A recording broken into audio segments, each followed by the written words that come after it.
최대의 명절 추석에 예배부터 드리고 가족을 만나러, 친척을 만나러 가시기로 작정하신 여러분 주님의 이름으로 축복하고요.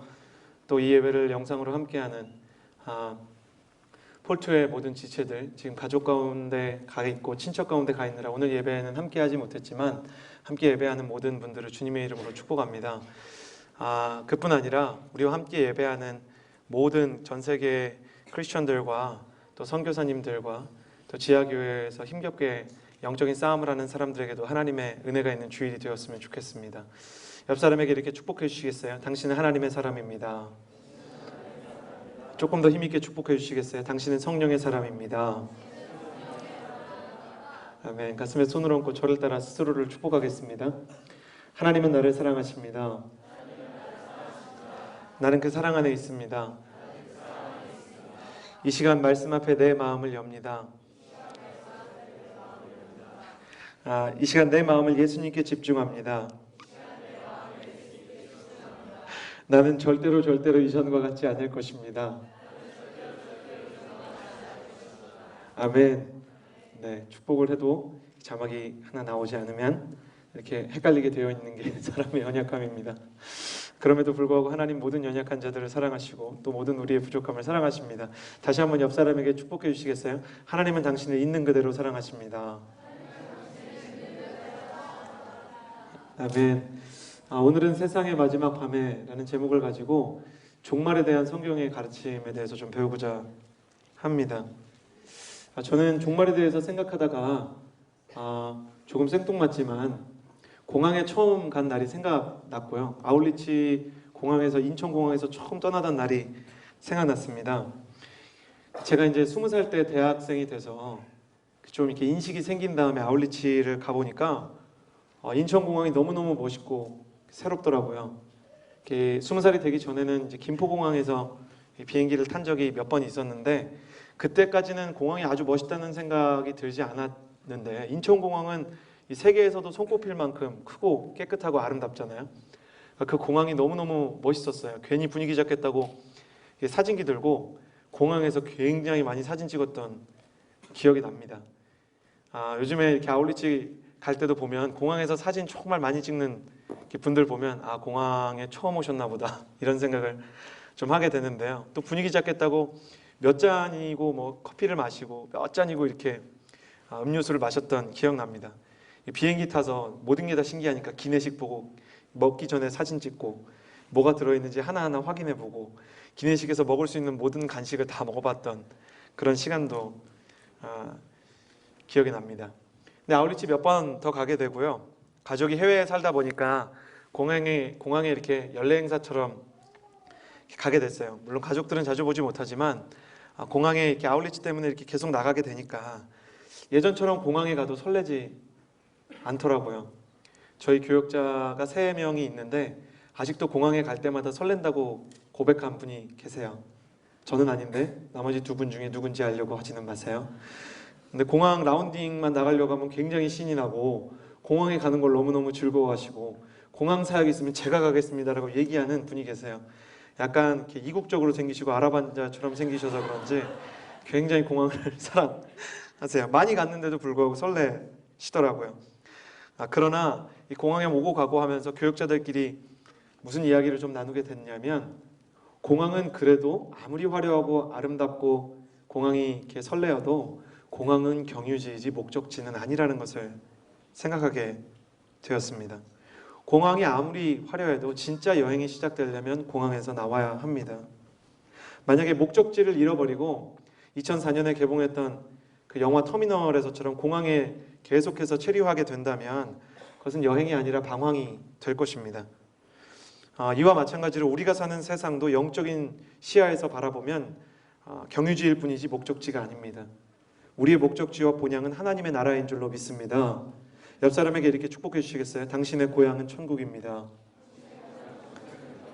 네, 사람이 상표를 볼 때도 메이드 인 차이나인지 메이드 인 코리아인지 메이드 인 USA인지 확인하잖아요. 우리는 모두 메이드 인 헤븐, 천국에서 만들어진 사람이고요.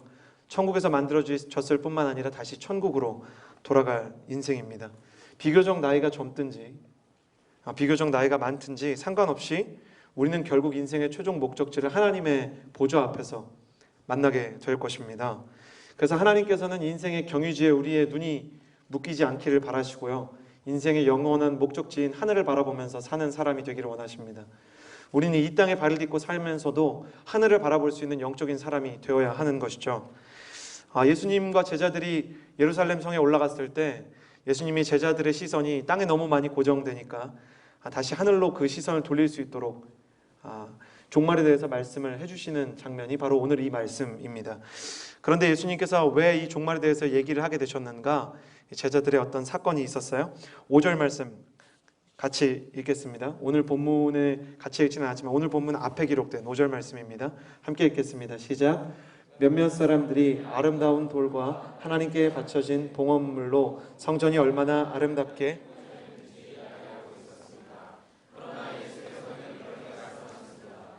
여기서 몇몇 사람들이라는 것은 그냥 일반 대중이 아니고요. 예수님과 함께 갈릴리에서부터 예루살렘으로 상경한 사람들입니다. 예수님의 사역은 북쪽 갈릴리에서 시작해서 갈릴리 지역에서 내려오는 이 여행기를 거쳐서 예루살렘에서 예수님의 사역에 대단원의 막이 내리게 됩니다. 그래서 모든 복음서는 특히 공관복음인 마태, 마가, 누가복음은 예수님의 갈릴리 사역과 상경기 사역, 예루살렘을 향해 올라가는 상경기 사역, 그리고 마지막 예루살렘 사역으로 이루어져 있는데 3년에 걸친 이 여행의 종지부를 찍기 위해서 예수님과 제자들이 예루살렘에 올라오셨어요. 그런데 제자들이 촌동네 사람이잖아요.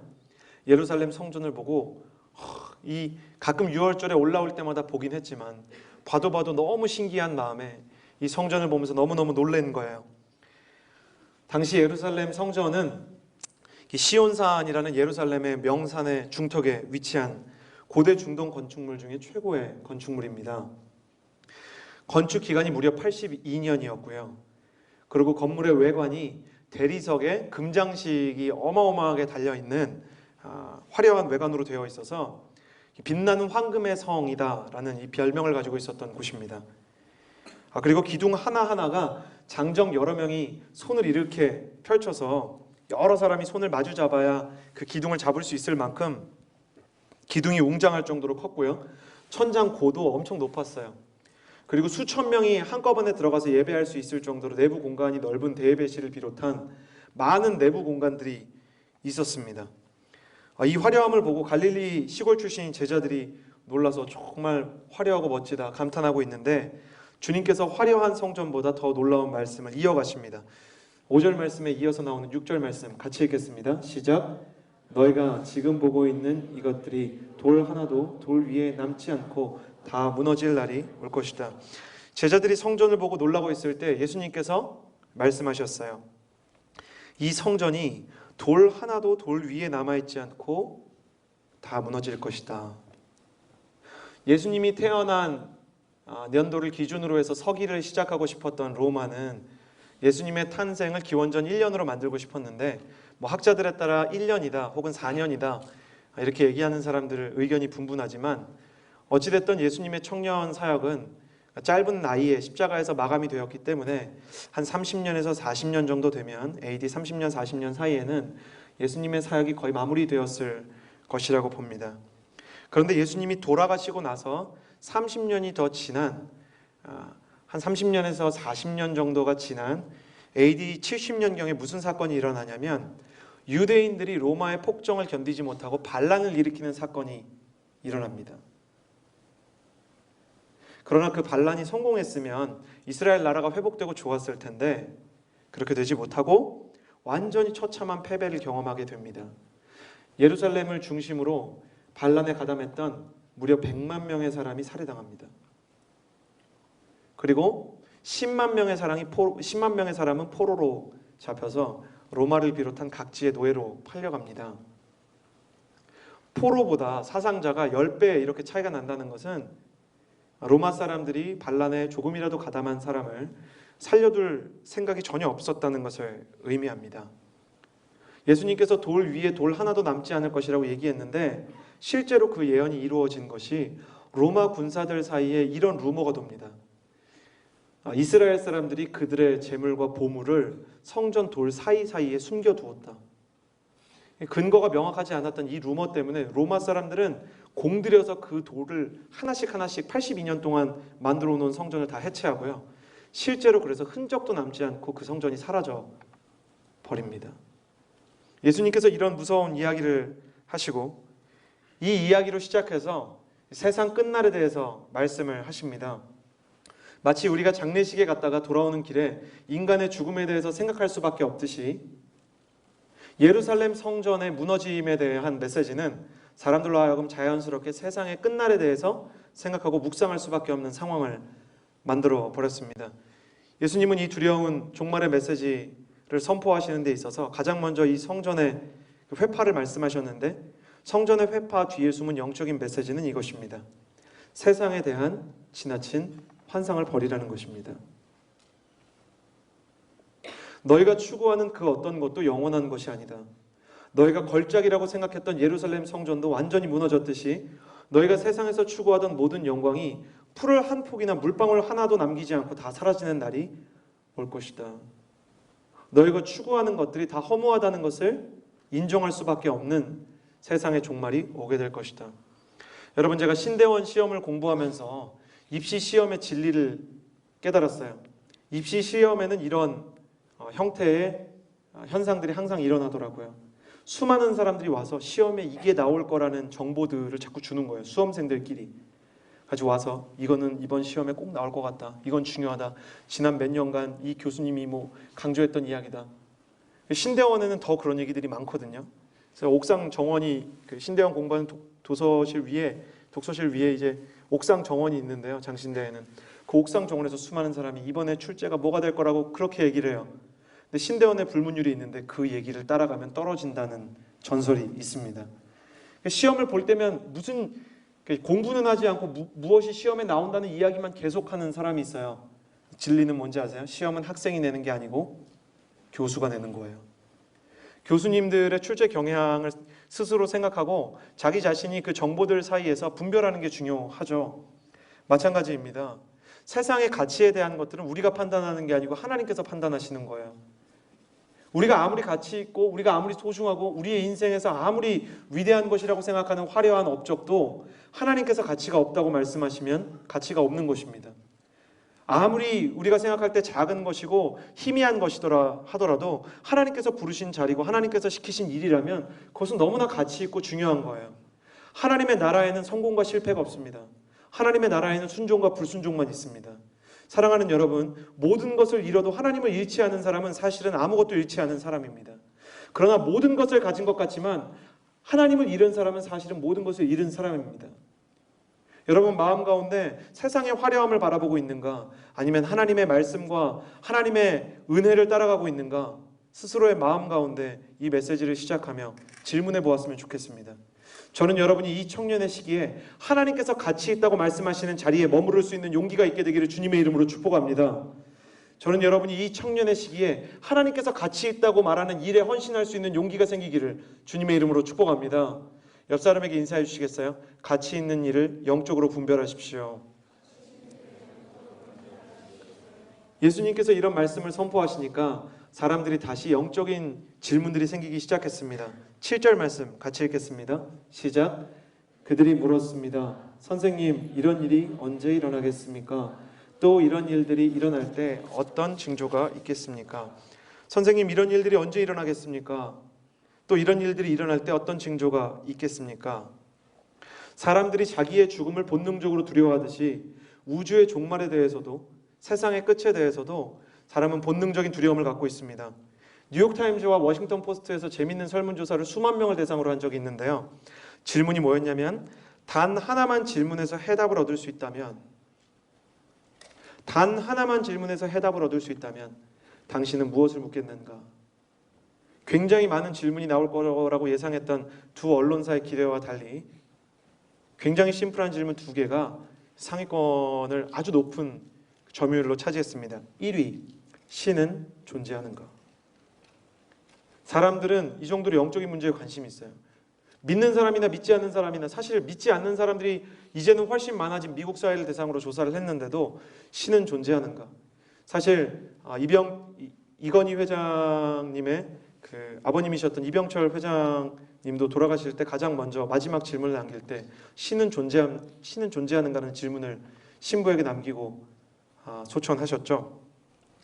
2위는 무엇이었는가? 그러면 2위는 세상의 종말은 언제인가? 사실 워싱턴 포스트랑 뉴욕타임스가 이거를 조사한 다음에 각계의 전문가들을 대상으로 답을 찾아보려고 했는데 그걸 포기했습니다. 어차피 답이 나오지 않을 것 같은 문제다. 인류에 풀리지 않는 미스테리다. 사람들은 종말에 대한 두려움과 종말이 언제인지에 대한 관심을 가지고 있다는 것이에요. 사람들이 질문을 하니까 예수님이 참 좋으신 게요. 대답을 해주시기 시작했어요. 종말에 대한 몇 가지 징조를 말씀하기 시작하셨는데 8절 말씀 같이 읽겠습니다. 시작. 예수께서 대답하셨습니다. 너희는 속지 않도록 조심하라.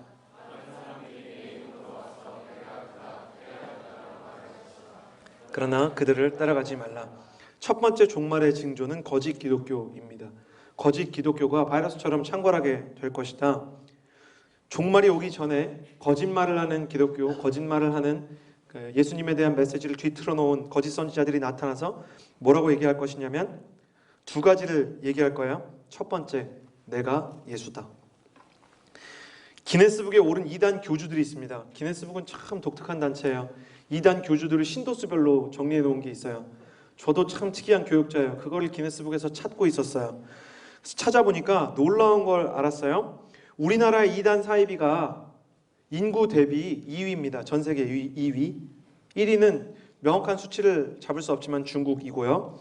2위는 그 인구 대비 퍼센테이지로 대한민국인데요. 대한민국의 이단 사이비, 확실히 이단 사이비라고 그 메이저 교단, 정식 교단에서 등록한 이단 사이비에 등록된 교인 수는 500만 명입니다. 20세기와 너무 충격적이었나 봐요. 핸드폰을 떨어뜨린. 혹시 떨어뜨리신 분이 가담에 계시다면 주님 곁으로 돌아오시기를 주님의 이름으로 축복합니다. 대한민국과 미국은 20세기와 21세기에 최고의 부흥을 겪었는데요. 전 세계 이단의 이단 이론과 이단 교리의 80%는 미국과 대한민국에서 시작됐습니다. 특별히 대한민국은 놀라운 나라입니다. 내가 예수라고 현재 살아있는 재림 예수가 40명 정도 살아계신데요. 제 생각에는 40명이 모여서 누가 진짜 예수인지 허심탄회하게 마음을 열고 토론회를 한번 해보았으면 좋겠습니다. JTBC 운영하시는 손석희 씨가 진행할 만한 굉장히 즐거운, 굉장히 관심이 모아질 만한 토론회가 아닌가 생각이 돼요. 그 40분의 재림 예수님 중에 한 분이 혹은 그분의 추종자가 여러분에게 말을 건다면 앞으로도 무시하시기를 바라요. 성경은 종말이 도둑같이 오지만 예수님의 재림은 종말이 도둑같이 오는 것과 다르게 모든 사람이 목격할 수 있는 형태로 온다고 분명히 말하고 있습니다. 예수님의 그러니까 도적같이 우리가 준비되지 않았을 때 언제인지 모를 때 종말이 오는데 예수님은 공개적으로 오십니다. 그게 성경의 가르침이에요. 그래서 우리 모르게 가만히 재림하신 예수님들이 계시는데요. 그분들에 대해서는 앞으로도 가만히 살아가시도록 관심을 끄고 살아가시면 되겠습니다. 두 번째, 때가 됐다라고 생각하시는 분들이 있어요. 그 때를 자꾸만 알려주시려고 하는 분들. 재림과 종말에 대해서 말하면 앞서 얘기한 것처럼 사람들이 가장 궁금해하시는 것은 언제예요. 언제 종말이 오느냐. 그러나 주님은 언제 종말이 올지에 대해서 알려주지 않으십니다. 마태복음 24장 36절 함께 읽겠습니다. 시작. 그 날짜와 그 시각은 아무도 모른다. 하늘의 천사들도 모르고 아들도 모른다. 주님께서는 종말의 때를 알려주시지 않는 이유가 있습니다. 매 순간 매 세대가 마지막 세대인 것처럼 살면서 하나님을 바라보고 그리고 복음을 전하기를 원하시는데 여러분 한번 생각해 보세요. 종말이 서기 4526년 정도에 온다. 그러면 사람들의 마음 가운데 세계 선교에 대해서도 또 사명에 대해서도 비전에 대해서도 굉장히 느슨해지는 그런 일들이 일어날 것입니다. 그렇기 때문에 주께서는 종말의 기간을 알려주지 않으시고요. 4천 몇 년 이렇게 잡아놓으면 또 한 달 전에 종말 날짜 한 달 전에 갑자기 막 거짓 회심이 막 여기저기서 일어나지 않겠어요? 죽기 전에 예수님 믿으면 안 되는가 생각하는 분들 여러분 지금 돌아오셔야 됩니다. 갑자기 굉장히 놀랐어요. 갑자기 고개를 숙이신 몇 분이 계시는데 오늘 은혜 많이 받으시기를 주님의 이름으로 축복합니다. 옆 사람에게 인사해 주시겠어요? 지금 은혜 받으셔야 됩니다. 주변에서 누가 안다고 말하면 역시 순도 100% 이단입니다. 역시 가만히 살아가시도록 이렇게 무시해 주시면 되겠습니다. 저는 생각해 보았어요. 왜 이렇게 기독교에 대한, 예수님의 메시지에 대한 이단이 많고 모조품이 많을까? 이상하게 생각하지 마십시오. 저는 미술을 정말 못하는데요. 레오나르도 다빈치나 미켈란젤로의 그림을 모조하는 사람은 있어도 제 그림을 모방하는 사람은 없습니다. 명품일수록 모방이 많은 거예요. 가치가 있는 것일수록 카피가 일어날 수밖에 없는 거예요. 여러분이 아실 수도 있고 모르실 수도 있는데 프라다라는 브랜드가 있어요. 근데 그 프라다의 CEO는 원래 그 가문 대대로 내려오다가 이 남자에게 승계가 됐는데, 이 사위에게 승계가 됐는데, 파트리시오 베르텔리라는 사람이 있습니다. 근데 이 사람이 역발상을 했어요. 루이비통이나 샤넬 같은 데가 수백억과 수천억을 들여서 모조품을 단속하는데 막 어마어마한 시간을 쏟는 동안 이 배짱 좋은 CEO가 프라다에 대해서 뭐라고 얘기했는지 아세요? 우리는 프라다가 아무도 베끼기를 원하지 않는 브랜드가 되기를 원치 않는다. 프라다의 모조품이 많다는 것은 그만큼 프라다가 가치 있다는 것을 입증한다. 모조품을 살 사람은 모조품을 사겠지만 프라다의 가치를 아는 사람은 프라다를 살 것이다. 정말 놀라운 사람 아닌가요? 심지어 모조품 중에서 잘 만드는 사람들을 디자이너로 데려올 정도로 이 사람이 아주 특이한 CEO였습니다. 세상에 있는 디자이너도 자기를 따라오면 불안해하거나 분노하지 않고 내 작품이 가치 있기 때문에 저렇게 따라오는구나 라고 여기는 사람도 있을 정도입니다. 물론 거짓은 사라져야 되고 이단은 이상한 것이죠. 이단이 생기는 것은 나쁜 일이지만 그것을 대적해야 하지만 그것이 생기는 이유는 기독교 안에 숨길 수 없는 진리의 흔적이 있기 때문입니다. 저는 여러분이 그래서 진짜에 대해 익숙해지시기를 바랍니다. 위조 지폐를 감별하는 사람들은 가짜에 대해서 공부하지 않습니다. 늘 진짜 돈만 세요. 위조 지폐를 감별하는 사람들은 계속해서 슈퍼노트가 나오고 계속해서 새 버전의 가짜 돈이 나오기 때문에 가짜 돈을 하나하나 대응할 만한 힘이 없습니다. 그래서 그들은 진짜 돈을 계속 세요. 여러분, 이단에 대해서 관심을 끄시고요, 진리에 대해서 관심을 여시기를 바랍니다. 여러분이 이단에 대해서 알기보다 성령을 경험하는 사람이 되기 원하고요, 가짜 크리스천에 대해서 우려하기보다는 진짜 크리스천으로 살아가는 사람이 되기를 주님의 이름으로 축복합니다. 시대에 이런 거짓 메시지들이 있을 것이다. 주께서 두 번째 종말의 징조를 말씀해 주셨습니다. 9절에서 11절 말씀 같이 읽겠습니다. 시작. 전쟁과 난리에 대한 소문을 들어도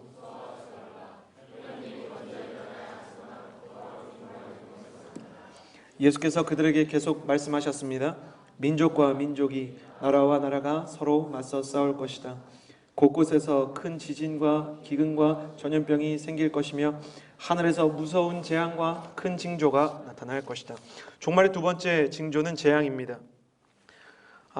개역개정판 성경에는 난리와 난리, 전쟁과 전쟁, 소문과 소문이라고 번역되어 있는 이 부분은 사실 헬라어로 보면 폭동, 소란, 테러, 혁명, 반역, 물리적 충돌, 감정의 소실, 사람의 마음 가운데 있는 모든 권위의 상실, 모든 재앙을 이렇게 함축하고 있는 단어들로 이루어져 있습니다.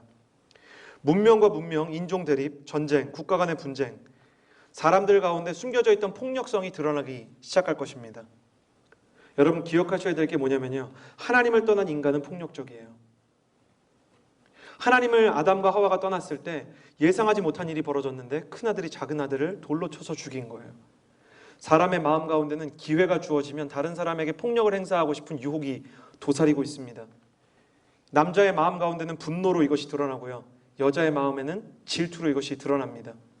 남자들은 화를 내고 여자들은 이렇게 이야기들을 꼬아서 소문을 전파하는 경향이 높다고들 합니다. 이런 모든 것은 하나님을 떠난 신호입니다. 내 친구가 다른 사람들에 대한 너무 많은 욕을 하거나 다른 사람들에 대한 너무 많은 딴소리를 하면 그 친구한테 너 왜 자꾸 그런 얘기하니? 달래지 마시고 기도해 주세요. 하나님이 마음에서 떠난 것 같습니다. 하나님이 돌아오게 해주십시오. 내 남자친구가 너무 많이 화를 낸다. 운전할 때마다 너무 많은 분노를, 사실 제 얘기예요. 운전할 때마다 너무나 많은 분노에 휩싸여서 분노의 질주, 너무 빠르게 달리는 것 같다. 그런 분들 하나님과 동행하셔야 됩니다. 저 운전할 때마다 성령님이 혼자 있는 조수석, 혼자 있는 그 제 운전하는 그 룸 안에서 조수석에 앉아서 말씀하시는 것 같아요. 서진아, 내가 너와 함께 있다. 내가 오늘 사고 나지 않았으면 좋겠다. 주님께서 말씀해 주시는 것 같거든요. 모든 폭력성이 사람 안에 있어요. 기도하면서 싸워야 하는 것입니다. 그러나 그렇다고 해서 9절에 세상의 끝이 온 것은 아니다라고 말하고 있습니다. 왜 그러한가? 마태복음 24장 14절 같이 읽겠습니다. 시작. 이 천국 복음이 모든 민족에게 증거될 것이다. 그제서야 끝이 올 것이다. 이 천국 복음이 모든 민족에게 증언이 되고 온 세상에 전파되어서 모든 민족이 믿게 되면 그제서야 끝이 온다는 것입니다. 그렇기 때문에 모든 폭력과 두려움이 우리를 향해 온다 할지라도 복음을 전하러 가야 돼요. 믿지 않는 사람들에게는 세상의 끝날이 재앙과 공포지만 믿는 자들에게는 사랑하는 주님의 얼굴을 배우는 날이기 때문에 우리는 계속해서 복음을 전하러 가야 합니다. 세 번째 종말의 징조는 무엇인가? 12절 같이 읽겠습니다. 시작. 그러나 이 모든 일이 일어나기 전에 사람들이 너희를 붙잡고 핍박해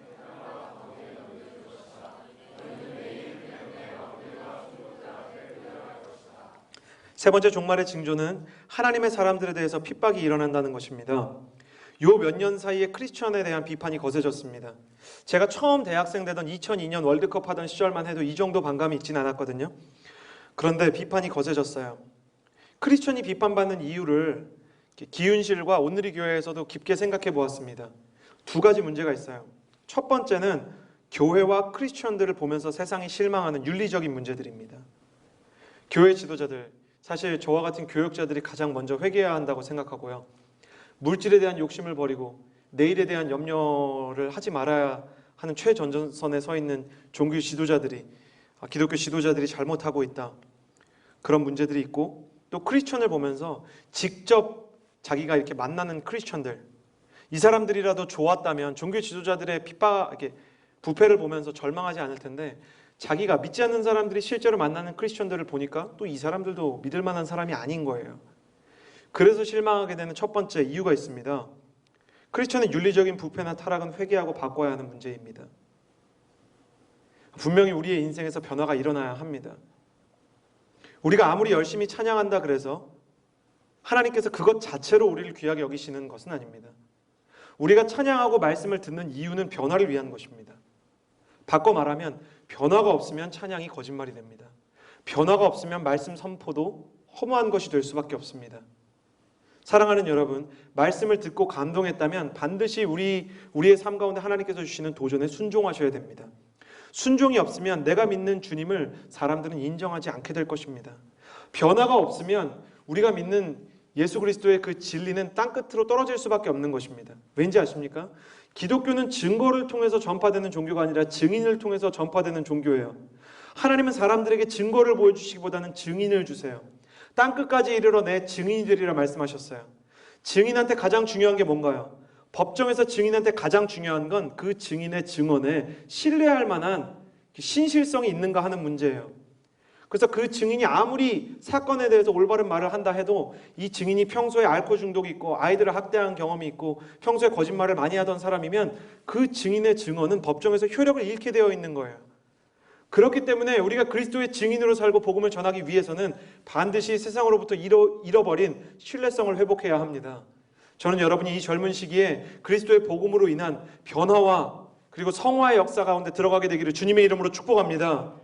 이 이야기를 할 때마다 아멘 소리가 작아지는데, 그런데 여러분의 인생 가운데 반드시 변화가 일어나야 됩니다.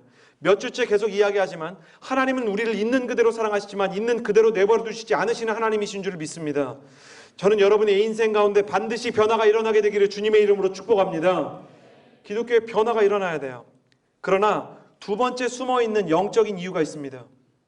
사람들이 크리스천을 핍박하고 기독교를 박해하는 두 번째 숨어있는 이유는 사실 이 세대에만 있었던 게 아니라 전 세대에 있었던 이유입니다.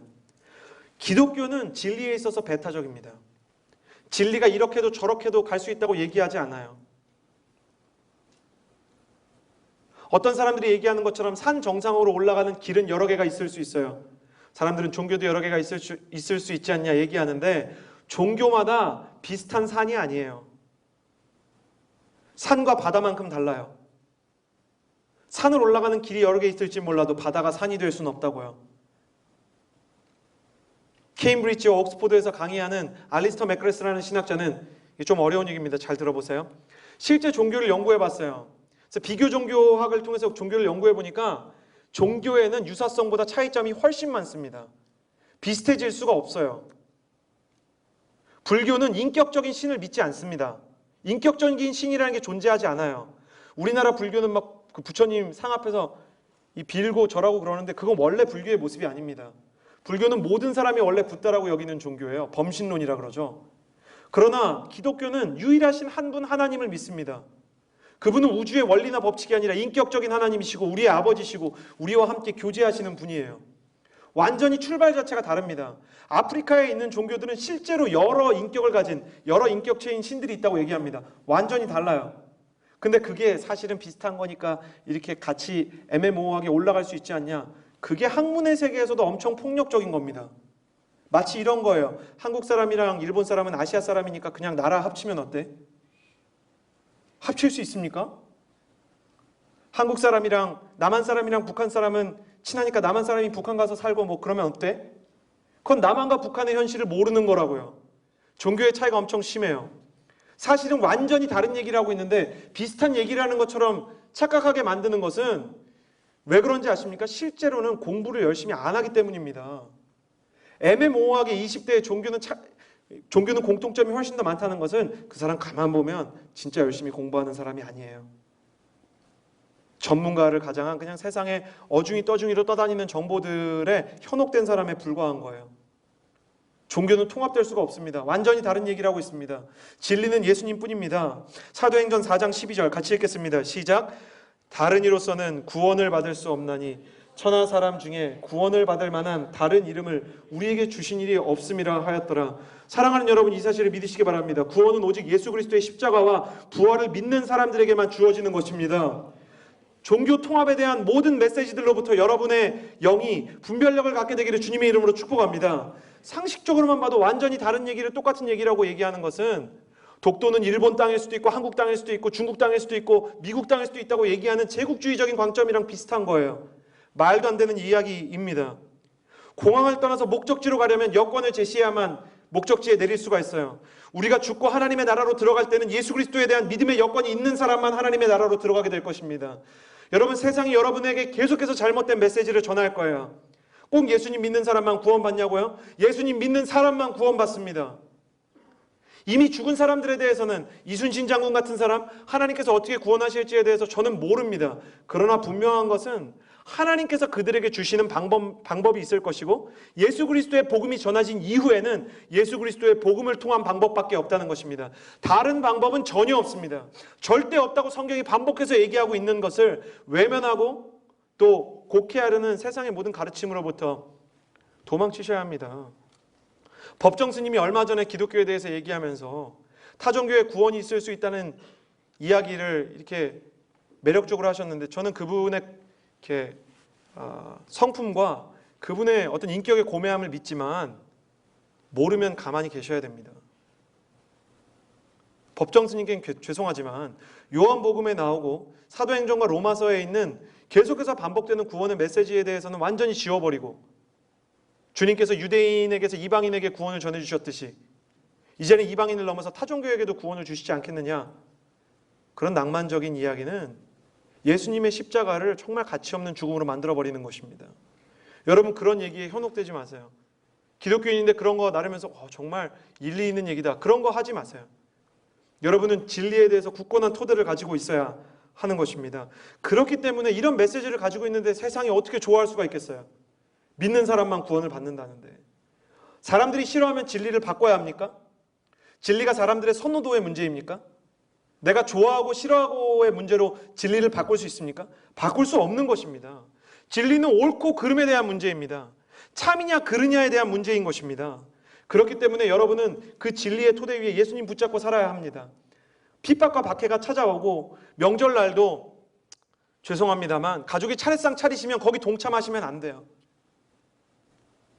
저희 할아버지, 할머니, 외할머니, 외할아버지, 외할머니는 특히 이 무속신앙에 아주 관심이 많은 분들이셨어요. 그래서 문가에 이렇게 막 부적 붙여놓으시고, 그리고 막 저한테 이렇게 막 근거 없는, 이건 어디서 나왔는지도 모르겠는 종교 있잖아요. 다리 떨면 복 달아난다, 문지방엔 서 있는 거 아닌다, 그런 걸 총망라해서 한 100개쯤 저한테 자꾸 외우기를 종용하시는 분이셨어요. 제가 그 외할머니, 외할아버지에게 어릴 때 뭐라고 얘기했는지 아세요? 이 말씀을 그대로 외워줬어요. 어릴 때 7살 때입니다. 다른 이로서는 구원을 얻을 수 없나니 천하 사람 중에 구원을 받을 만한 다른 이름을 우리에게 주신 일이 없습니다 하였더라. 그리고 어머니 아버지가 시킨 거 아니에요. 감동했어요. 7살짜리 애가. 그래가지고 노아의 홍수 사건을 얘기하면서 이 세상에 다시 한번 홍수가 날 거라고, 그 홍수는 영적인 홍수일 거라고, 할머니 돌아가시기 전에 예수님 믿지 않으면 영원히 타는 불못에 떨어지게 될 거라고. 외할머니가 기분 나쁜데 때리지도 못하고 어린애니까 귀엽다고 하려고 그러는데 귀여운 얘기를 하는 게 아니라고. 7살짜리 애가 사느냐 죽느냐의 문제라고. 외할머니를 위해서 학교 들어가기 전부터, 그땐 참 신실했어요. 외할머니를 위해서 기도하고요. 명절 때마다 차례상이 차려지면 차례상을 보면서 말했어요. 주님, 이것을 무너뜨려 주십시오. 다 듣게, 친척들 다 듣게. 그래갖고 불편해갖고 도저히 예배를 드릴 수 없는 문화를 만들어냈어요. 여러분의 자녀들이 이런 사람이 되기를 주님의 이름으로 축복합니다. 여러분, 여러분의 집안에서 차례상이 다 무너져야 돼요. 없어져야 되는 것입니다. 타협할 수 없는 거예요. 여러분의 부모님이, 여러분의 친척이 여러분을 미워해도 가시면 안 되는 거예요. 안 되는 건 안 되는 거예요. 저는 애매하게, 저는 인간적으로 그 어려움들이 있지 않나 이런 생각을 사실 가지고 있는데 주님이 그렇게 말씀하시지 말라고 하시는 것이에요. 추석 때 여러 어려움을 겪는 가정들마다 나중에는 여러분의 사랑에 감동해서 함께 예배드리는 가정의 예배의 회복이 일어나기를 주님의 이름으로 축복합니다. 예수님께서 이렇게 몇 가지 징조를 설명하신 뒤에 2가지 영적인 준비가 필요하다고 말씀하셨습니다. 첫 번째 영적인 준비가 무엇인가? 33절에서 34절 말씀 같이 읽겠습니다. 시작. 하늘과 땅은 없어져도 내 말은 결코 없어지지 않을 것이다. 34절 말씀도 같이 읽으시겠어요? 시작. 너희는 스스로 주의해서 방탕함과 술취함과 생활의 염려로 너희 마음이 짓눌리지 않게 하라. 뜻밖의 그날이 갑자기 너희에게 덫과 같이 닥치지 않게 하라고. 주님이 우리에게 말씀하시는 첫 번째 영적인 준비는 세상에 짓눌리지 말라는 것입니다. 저를 따라해 보시겠어요? 선포하겠습니다. 저를 따라해 보시겠어요? 세상에 짓눌리지 말라. 스스로 주의하라. 이렇게 시작합니다. 영적인 긴장감을 늦추지 말라는 것입니다. 그러면서 세상이 우리를 짓누르는 2가지 무기를 주님께서 말씀해 주셨어요. 세상의 첫 번째 무기는 방탕함과 술취함입니다. 방탕함과 술취함은 세상의 쾌락과 세상의 유혹을 이야기합니다. 세상의 즐거움과 엔터테인먼트를 즐기는 정도가 아니라 중독이 되어서 헤어나오지 못하는 경우가 있어요. 여러분, 사람이 인생에 대한 걱정이 많으면 오히려 더 많이 쾌락에 젖어드는 거 아십니까? 걱정이 많은 사람일수록 게임 더 많이 해요. 그 시험 기간 되면 이상하게 게임하고 싶은 분들, 핸드폰 켜서 자꾸 이렇게 카카오톡이랑 연동된 게임의 랭킹 확인하고 싶은 분들, 내가 만들어 놓은 내 농장, 내 성 안녕한가 자꾸 보려고 하시는 분들 있잖아요. 초조할 때일수록 더 그런 마음이 찾아올 수 있어요. 담배는 몸만 망치는 게 아니라 영혼도 망쳐요. 니코틴이 영혼에도 무슨 작용하는 것 같아요. 끊으셔야 됩니다. 백해무익해요. 그게 대대손손 물려지는 여러분의 자녀를 향한 이 공급과 생성에도 굉장히 안 좋은 영향을 끼쳐요. 끊기로 작정해야 됩니다. 물론 담배를 끊으신 분들 이 중에 계실 텐데 다시 잠깐 피다가 다시 끊다가 힘겨운 싸움을 하시는 분들, 흡연자분들은 사실 담배를 끊고 나면 평생 담배는 끊는 게 아니라 참는 거라는 분들 참는 거라고 얘기하는 방송인들의 말이 참 맞다는 생각이 드는데요. 죽을 때까지 참기로 각오하셔야 됩니다. 기도의 시간을 빼앗아가고 가정의 건강을 망치게 되어 있어요. 좋을 게 하나도 없습니다. 끊으셔야 돼요. 2번째, 술을 반드시 끊으세요. 제가 폴트에 오고 나서 메일 하나 받았는데 리더십은 아니에요. 누군지 알려고 하지 마세요. 전도사님, 성경에 술 취하지 말라고 했지 마시지는 말라고 하지는 않으셨잖아요. 저는 대학교에서 가끔 MT를 가는데 제 친구들이 다 마시는데 안 마시면 분위기를 망치는데 주님이 할 수 있거든 모든 자들과 화평하라고 말씀하셨잖아요. 놀랍지 않습니까? 묻는 분들이 계세요. 성경에 술 마시지 말라는 말이 없는데 여러분이 잘 들어보지 못했던 잠언 말씀을 같이 읽겠습니다. 23장 29절에서 35절 말씀입니다. 시작. 재앙이 누구에게 있느냐? 근심이 누구에게 있느냐? 다툼이 누구에게 있느냐? 불평이 누구에게 있느냐? 상처가 누구에게 있느냐? 충혈된 눈이 누구에게 있느냐? 술에 찌든 사람들, 섞은 술을 찾아다니는 사람들이다. 포도주는 붉고 잔에서 번쩍이며 마실 때 좋게 넘어가나니 너는 그것을 보지도 말라. 결국에는 그것이 너를 뱀처럼 물고 독사처럼 독을 쏟을 것이다. 내 눈이 외간 여자를 보고 내 마음이 타락한 말을 할 것이다. 너는 바다 한복판에 누운 것 같고 돛대 꼭대기에 누워있는 것 같을 것이다. 그러고는 아무리 때려봐라 내가 아픈가, 아무리 때려봐라 내가 고통을 느낄 수 있나, 내가 언제나 깨어서 다시 술을 마실까 할 것이다. 술을 마시지 말라는 말은 없지만 술을 보지도 말라는 말은 있습니다. 술을 보지도 말라고요. 마시지 말라는 말의 다른 표현이에요. 초등학교 정도 나오셨으면 이해가 되지 않나요? 보셔도 되는 분들도 계십니다. 안 드시는 분들, 평생 안 마셔본 분들. 이렇게 MC단이랑 이렇게 얘기를 하는데 저번 주에 얘기를 하게 됐어요. 이렇게 인생에 대한 이렇게 짙은 나눔을 하다가 너는 언제쯤 술을 먹게 됐니? 이런 이야기를 하게 되는데 한 번도 마시지 않은 분이 계시더라고요. 근데 과거 같으면 웃고 넘기는 분위기가 됐을지 모르는데 너무 귀하고 감사하다는 생각이 드는 거예요. 그런 분은 좀 보셔도 아무 생각이 없고 아무 유혹이 없겠죠. 그런데 보시지도 말아야 되는 분들이 계세요. 난가? 지금 하시는 분들 당신입니다. 술 보지도 마세요. 생각해 보십시오. 한국 사회에서 2007년에 광우병 파동이 있었어요. 광우병에 대한 논란은 사실은 아직도 진행 중입니다. 진짜 광우병이 걸린 사람이 있는가, 얼마나 걸렸는가, 실제 위험한가 아닌가 논란이 있죠. 근데 광우병으로 죽은 사람이 많을까요? 음주운전으로 죽은 사람이 많을까요? 소고기 먹고 가정 망친 사람이 많을까요? 아니면 술 먹고 가정 망친 사람이 많을까요? 그런데도 버스 광고에 양주 선전이 붙어 다니는 세상이에요. 여러분 말이 됩니까? 그럼 운전하던 사람이 그걸 보고 뭐 하라는 거예요? 가서 음주운전하라는 얘기 아닙니까? 어떻게 이 나라가 이렇게 나이브할 수 있는가? 이해하기가 힘듭니다. 제가 신경과 전문의 장로님을 아는 분이 한 분 있어갖고 어젯밤에 통화했어요. 장로님, 술을 마시기 시작한 사람이 1년 정도 술을 한 달에 한 번 혹은 두 달에 한 번 정도 마셨다고 할 때 사람이 자제할 수 있는 능력이 얼마나 되나요? 정리한 논문이 있나요? 그러니까 그 부분에 대해서 잘 알고 계시더라고요. 전도사님, 한 달에 한 번도 필요 없습니다. 세 달에 한 번, 심지어 6개월에 한 번만 먹는 사람만 가지고 조사해봐도 술을 한 번이라도 먹은 사람 중에 과음하고 사고치지 않는 사람은 100만 명 중에 한 명입니다. 통계적으로. 원 in a million. 100만 명 중에 한 명이라고요. 0.01%. 지금 마음 가운데 내가 그 100만 명 중에 한 사람이 되겠다. 그런 이상한 도전의식을 버리세요. 드시지 마세요. 떠나셔야 됩니다. 잘못된 거예요. 술 마시는 게 버릇된 분들, 결혼하고 나서 사고친 얘들을 얼마나 성인 순모임에서 많이 얘기하는지 몰라요. 그러고 나중에 다 아내한테 화해하겠다고, 회개하겠다고 이 아버지 학교 가고 막 하나님의 가정훈련학교 가서 그때서야 회개하는데, 그런데 가서 배우는 거 너무 좋지만 그런 일을 아예 안 만들면 더 좋잖아요. 마시지 마세요. 술, 담배 끊으셔야 됩니다. 쾌락이 없는 죄라는 건 없어요. 형제 여러분, 음란한 영상은 끊어져야 됩니다.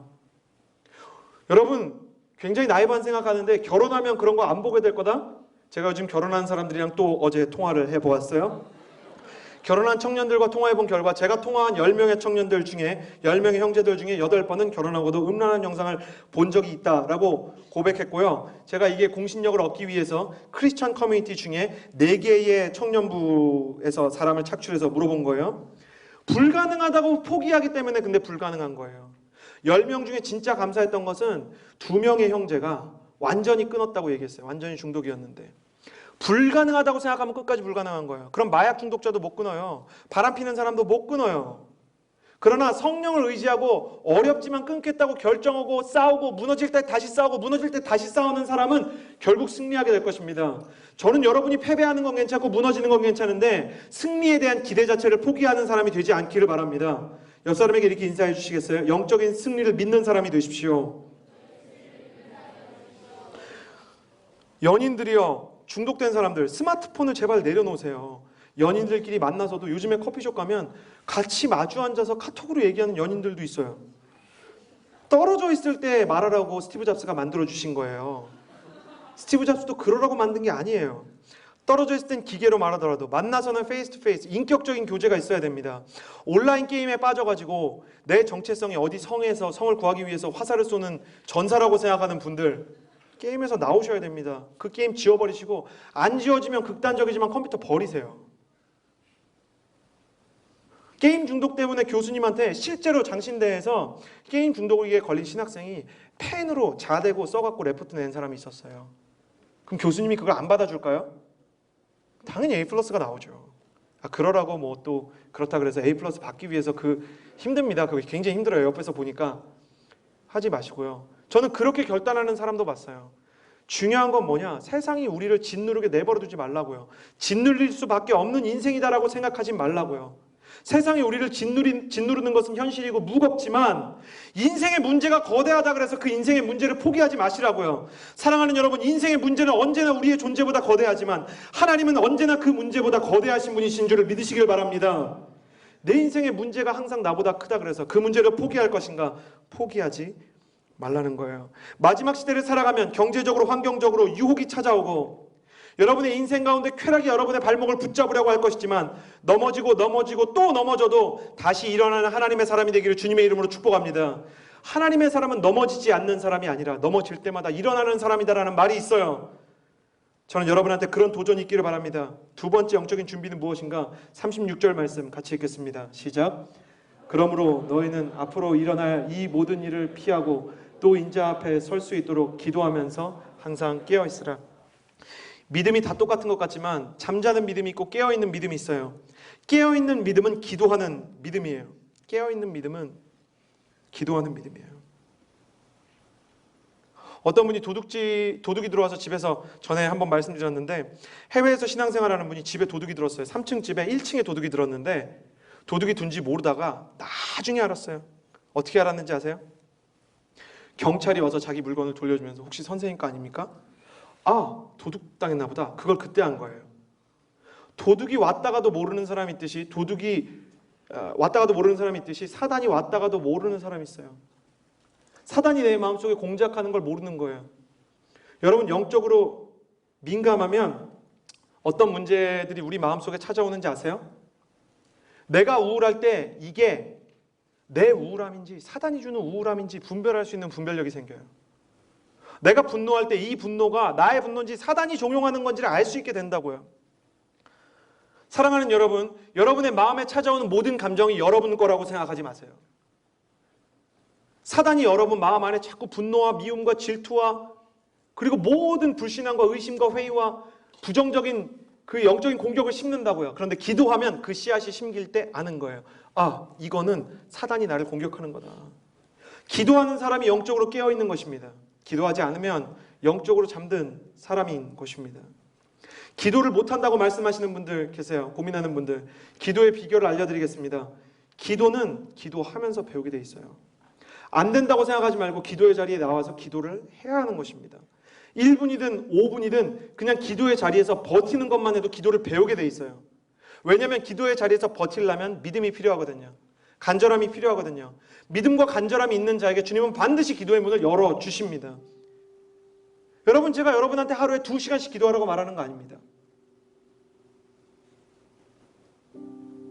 그냥 해보라는 거예요. 왜 기도해야 되는가? 기도하고 깨어있는 사람에게는 세상의 끝도 내 인생의 막연한 염려와 근심과 걱정도 더 이상 내 영혼을 획책하거나 도둑질할 수 없는 영혼의 견고한 방어력과 그리고 분별력이 생기기 때문입니다. 주님이 왜 종말의 메시지를 주시고 또한 기도에 대해서 도전하셨을까? 사실 예루살렘에서 며칠 뒤면 예수님은 돌아가시거든요. 그러면 이런 얘기할 수 있잖아요. 저라면 그랬겠어요. 어차피 세상 떠날 거 그동안 베드로 미안했다. 그렇게 열심히 헌신하는데 내가 알아주지 않았지? 근육이 많이 없어졌구나 우리 베드로. 언제 이렇게 수염이 많이 났어? 그런 얘기를 할 수도 있고요. 뭐 이런 얘기를 할 수도 있잖아요. 요한, 너는 마음이 소심한 것 같았지만 늘 내 옆에서 내 음성을 들었지. 나는 너의 소심함이 세심함으로 느껴졌어. 고맙다. 내가 이제 내일 십자가에 매달릴 건데. 그래서 막 온갖 막 이렇게 예수님이 막 이렇게 카드 같은 거 써갖고 막 하나씩 주고 막 그럴 수 있잖아요. 그동안 고마웠어. 과자 꾸러미 이렇게 만들어갖고 같이. 근데 예수님 참 대단하신 게 예수님이 얼마나 매력적인 분으로 얼마나 기억과 추억 속에 남을지보다 이 제자들이 살아갈 험난한 세상과 핍박과 그 쾌락의 공격으로부터 이 제자들이 자기를 지킬 수 있는 방법에 대해서 하나라도 더 알려주고 싶은 거예요. 세상의 마지막 밤이 오는 그날이 너희에게도 올 것이지만 그때 두려워하지 마라. 기도하면 깨어있게 할 것이다. 너희가 나를 붙잡으면, 나의 이름을 부르면 내가 너를 붙잡아주고 내가 너를 일으켜줄 것이다. 제자들은 무슨 말인지도 몰랐어요. 근데 저는 이 말씀을 보면서 제자들이 이 말씀을 읽고 이 말씀을 떠올리면서 언제 다시 눈물을 흘렸을까? 예수님이 돌아가시고 나서, 예수님이 승천하시고 나서 그 막연함 속에서 제자들이 이 말씀을 보면서 그 예수님의 사랑을 확인하고 얼마나 많이 울었을까? 제자들이 이해하지 못할 때부터 예수님 제자들을 사랑하시고 제자들에게 말씀하셨어요. 두려워하지 말라고, 걱정하지 말라고. 세상의 끝이 오고 네 인생에 막연한 날이 오고 재앙이 오고 핍박이 오고 유혹이 너를 넘어뜨릴 때에도 나의 이름을 부르라고. 혼자서는 할 수 없지만 내가 너를 일으켜 주리라고 말씀해 주시는 것이에요. 기도하라는 말 뒤에 숨어있는 예수님의 마음은 뭘까요? 네가 부르면 달려올 수 있는 자리에 내가 있을 거야. 네가 나를 부를 때면 내가 너를 구하러 갈게. 절대로 너를 혼자 두지 않을게. 혼자 두려워하지 마라. 염려하지 마라. 기도함으로 깨어있어라. 내가 너를 깨워줄게. 여러분, 인류의 운명도 우리의 수명도 뒤집어 놓은 모래시계처럼 계속해서 생명력을 잃어가고 있습니다. 천지를 시작하신 분은 이제 천지를 끝내실 거예요. 그러나 졸업을 하면 입학을 하듯이, 그리고 입학을 하면 새로운 배움과 설렘이 있듯이 주님은 우리의 인생과 우주의 역사가 졸업하는 날 새로운 입학식을 준비하시고 우리를 기다리실 거예요. 그래서 우리는 천국문을 향해 가는데 저를 비롯해서 여러분 왠지 다 그럴 것 같아요. 우리가 너무 죄송해서 해드린 것도 없고 주님한테 뭐 딱히 헌신하고 순종한 것보다는 우리는 불순종을 계속 생각하면서 울면서 가지 않겠어요? 근데 주님이 Welcome son, welcome daughter. 아들아 딸아 잘 왔다. 내가 너를 지키고 있었다. 이제 나와 함께 영원히 거하자. 기다리고 계실 거예요. 이 시간에 그 주님 앞에 기도하며 나아가기를 원합니다.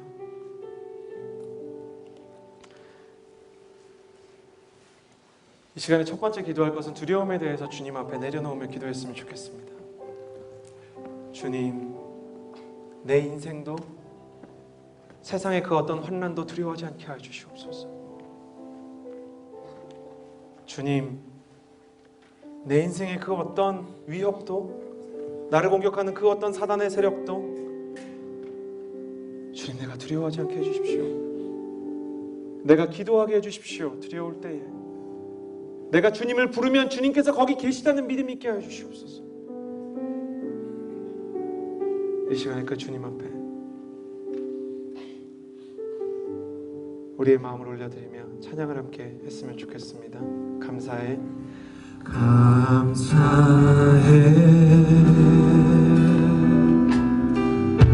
시험이 닥쳐올 때에 주께서 인도하시니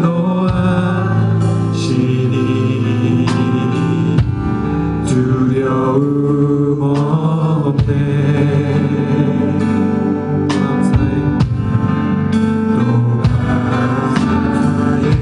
고통이 나를 찾아올 때, 고통이 찾아올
기도할 때 주님 두려워하지 않게 하여 주시옵소서. 내 인생도 내 미래도 내게 있는 모든 어려움도 주님 내게 두려울 때 세상의 쾌락을 향해 도피하지 않게 하여 주시고 세상의 우울함을 향해서도 숨지 않게 하여 주시고 주님 기도하며 나아가게 하여 주시옵소서.